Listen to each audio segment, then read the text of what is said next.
Okay, it's been a week. Looking back on Beterbiev versus Bivol. Did he really win? My name is Donnie P. It's the left hook. Let's go.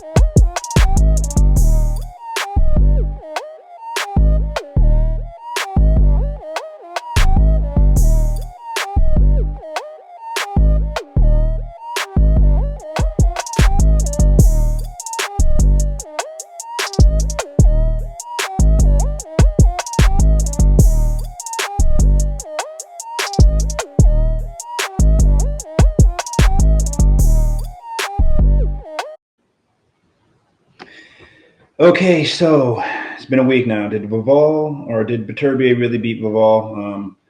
I looked at the fight 3 times before I even commented the first time. I looked at it again. I've heard a lot of the comments out there by different boxers who definitely know a lot more about boxing than me.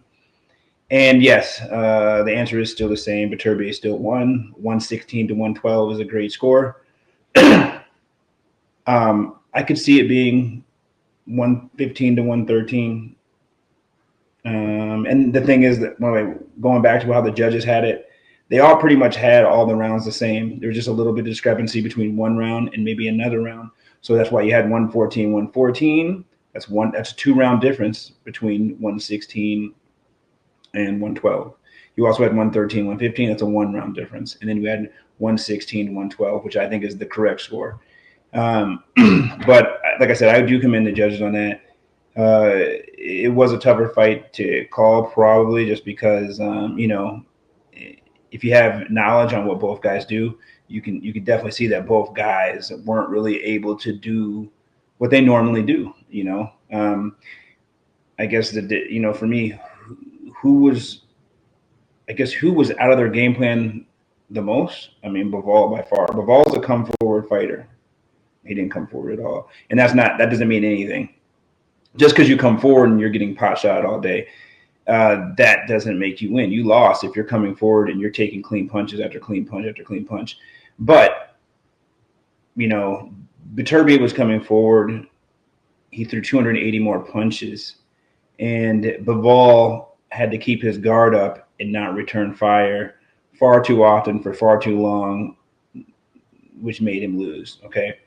I was reading Unboxing Scene earlier today, and I saw something. I was reading one of Breadman's things, and he was talking about the fight, and he referred to the perfect fight that you guys can go look at if you want to see what I'm talking about when it comes to keeping your guard up too much. And that was Pacquiao versus Joshua Clottey. If you go watch that fight, and this is even to a more extent, but to a greater extent, but Clottey could not return fire. He didn't take that much of a beating because he just kept his hands up.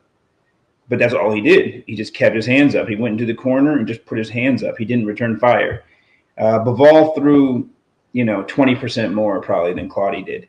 But still, not nearly enough. You can't just sit there and, put your hands up and let someone just punch you and punch you and punch you and not return fire for 15 to 20 punches at a time over and over and over and over and over again. And that has been my whole stance, is that Bivol did not punch enough. His spurts were just so small, so short. He did, in those small spurts, he was effective, but then he was ineffective for, like I said, 80 to 90% of the fight, where he just would keep his hands up, where he would back away. He didn't want to stand his ground because he couldn't stand his ground. And for me, it was an easy win for Beterbiev. And when I say an easy win, it was easy for me to see what rounds Beterbiev won because of that pressure, the high guard forever, just letting someone beat on you. When you keep your hands up like that, you're not fighting. You're in submissive mode. Okay. Now, I have heard a lot of boxers, talk about the fight, and I've heard some boxers, like I said, all these guys, they're boxers. I'm not a boxer, so they do know more than I do. But a lot of them are talking with their heart. A lot of them had favorites. A lot of them you can just, and I can just tell. I heard one guy saying, "Oh, Bivol, Beterbiev, you're supposed to be the biggest, baddest. You couldn't even knock him down. You couldn't even knock him down once. You couldn't even stumble him." So it's like, so that's what, and he's like, and basically he was saying that's why he gave, Bivol the win, is because Beterbiev couldn't knock him down. You know what I'm saying? So like one guy, the only way Beterbiev can win is to knock him down. All this guy has to do, not in his eyes, all he had to do was not get knocked down. And I see a lot of that, and that's basically, it's not like what you like. It's just there's some people that really wanted, Bivol to win. There's people that wanted Beterbiev to win, and it kind of comes out in how they're talking about the fight, whether they're a boxer that knows more than me, or not. If you're playing favorites, then it's going to be hard for you to judge correctly. You know what I'm saying? And that's what I've seen. I've seen a lot of people that are just, or even defensive fighters, that are more defensive, that, are all about hitting someone 100% clean, and then, blocking. A lot of those guys are taking the Bivol side. One person in particular, Shakur Stevenson, who I've seen, who I love Shakur. I think he's amazing. I think he's one of the sickest boxers out there. Pound for pound, he's one of the best. And I think he's pound for pound one of those guys that could be the best, in the sport. But he was taking the side of Bivol, and I kind of like look back, and I just, like I said, I've never seen Shakur put his guard up and just take 20 consecutive punches without throwing back, ever. And especially not over and over and over again. I know it does happen. It happens like when a guy goes off and is just like throwing mad, crazy punches, and you just have to like kind of just, ball up for a second. But not over and over and over and over and over and over again.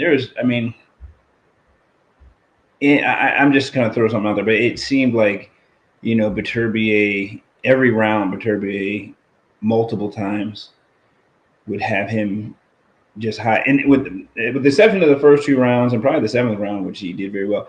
But other than that, the other rounds, he just had high guard up, backing up, taking 15 to 20, even some more punches consecutively without returning fire, over and over and over again, just surviving.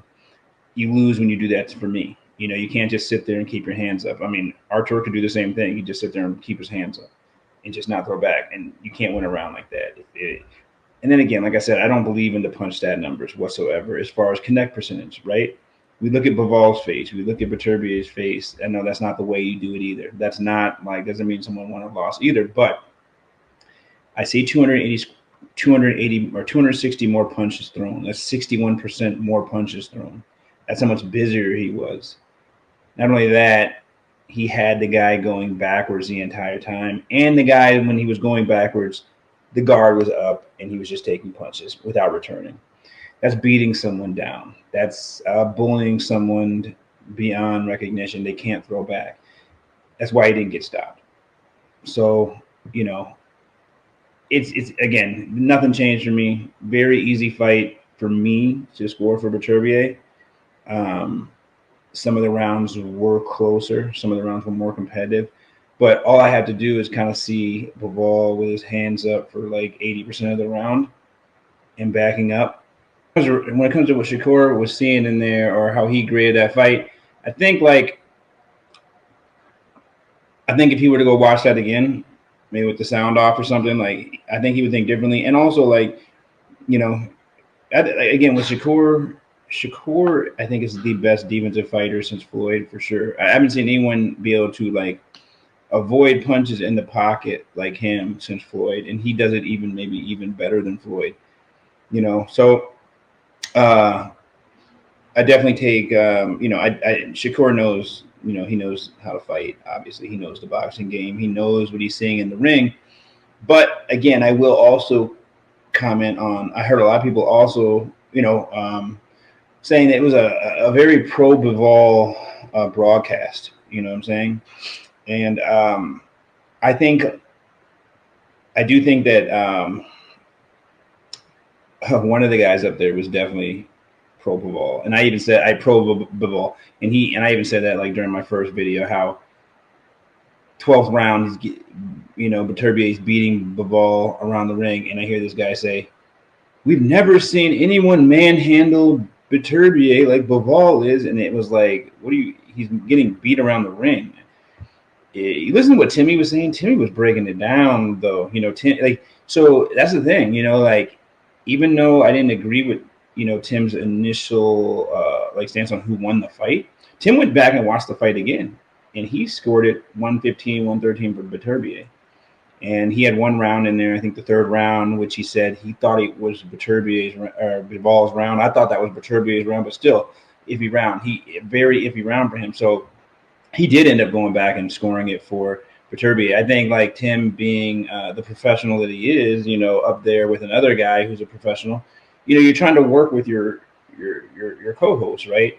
And if you listen to what, I remember the first two rounds, everyone was like, oh, Bivol, and he was actually saying like, yeah, this pace is going good for Beterbiev. So if you really listen to what Tim was actually saying round by round, he's calling it like, he's like on point round by round. He's pointing out like how uncomfortable it is in there for Bivol, how tough it is in there for Bivol, and how much pressure Beterbiev is putting on him.